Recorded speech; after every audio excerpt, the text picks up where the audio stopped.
ಮೂಗುತಿ ಸುಂದರಿ ಅಂದ ತಕ್ಷಣ ನೆನಪಾಗೋದು ಟೆನ್ನಿಸ್ ಕ್ವೀನ್ ಸಾನಿಯಾ ಮಿರ್ಜಾ. 2 ವರ್ಷಗಳ ಹಿಂದೆ ಈ ತಾರೆ ಗಂಡನಿಂದ ಡಿವೋರ್ಸ್ ಪಡೆದು ಶಾಕ್ ನೀಡಿದ್ರು. ಇದೀಗ ಮತ್ತೊಂದು ಬದಲಾವಣೆ ಮಾಡೋ ಮೂಲಕ ಮತ್ತೆ ಸುದ್ದಿಯಲ್ಲಿದ್ದಾರೆ. ಪತಿಯ ಹೆಸರಿನಲ್ಲಿದ್ದ ನಿವಾಸಕ್ಕೆ ಇದೀಗ ಪುತ್ರನ ಹೆಸರನ್ನ ಇಟ್ಟು ಮೂಗುತಿ ಸುಂದರಿ ಹೊಸ ಅಧ್ಯಾಯ ಆರಂಭ ಮಾಡಿದ್ದಾರೆ. ಹಿಂದೆ ಶೋಯಿಬ್ ಮಲಿಕ್ ಅವರಿಗೆ ಸಾನಿಯಾ ಮಿರ್ಜಾ ಡಿವೋರ್ಸ್ ಕೊಟ್ಟಿದ್ರು. ಸುಮಾರು 14 ವರ್ಷಗಳ ತಮ್ಮ ಸುದೀರ್ಘ ದಾಂಪತ್ಯ ಜೀವನಕ್ಕೆ ಅಂತ್ಯ ಹಾಡಿದರು. ಅದಾದ ನಂತರ ಸೌದಿಯಲ್ಲಿ ಅವರ ಮನೆ ಇದೆ. ಆ ಮನೆಗೆ ಶೋಯಿಬ್ ಮಲಿಕ್ ಅವರ ಹೆಸರಿದೆ. ಈಗ ಆ ಮನೆ ಹೆಸರನ್ನು ಚೇಂಜ್ ಮಾಡಿದ್ದಾರೆ. ಸಾನಿಯಾ ಆ್ಯಂಡ್ ಇಜಾನ್ ಅಂತ ಮಾಡಿದ್ದಾರೆ.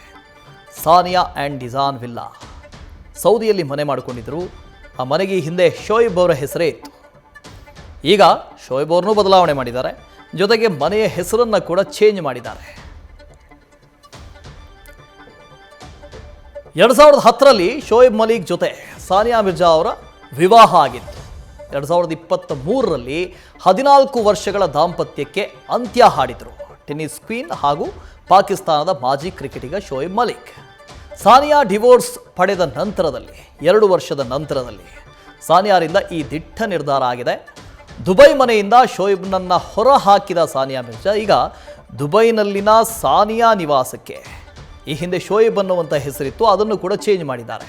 ಈಗ ಶೋಯಿಬ್ ಹೆಸರನ್ನ ಬದಲಾಗಿ ಪುತ್ರ ಇಜಾನ್ ಹೆಸರನ್ನು ಹಾಕಿದ್ದಾರೆ. ಸಾನಿಯಾ ಆ್ಯಂಡ್ ಇಜಾನ್ ಅಂತ ಹಾಕಿದ್ದಾರೆ. ಇಜಾನ್ ಮಗನಷ್ಟೇ ಅಲ್ಲ, ನನ್ನ ಬೆಸ್ಟ್ ಫ್ರೆಂಡ್ ಕೂಡ ಅಂತ ಸಾನಿಯಾ ಮಿರ್ಜಾ ಈ ಹಿಂದೆ ಇನ್ಸ್ಟಾಗ್ರಾಮ್ಲಿ ಸಾಕಷ್ಟು ಬಾರಿ ಹಂಚಿಕೊಂಡಿದ್ರು. ಈ ಮೂಲಕ ಹೊಸ ಅಧ್ಯಾಯವನ್ನು ಆರಂಭಿಸಿದ್ದಾರೆ ಸಾನಿಯಾ ಮಿರ್ಜಾ.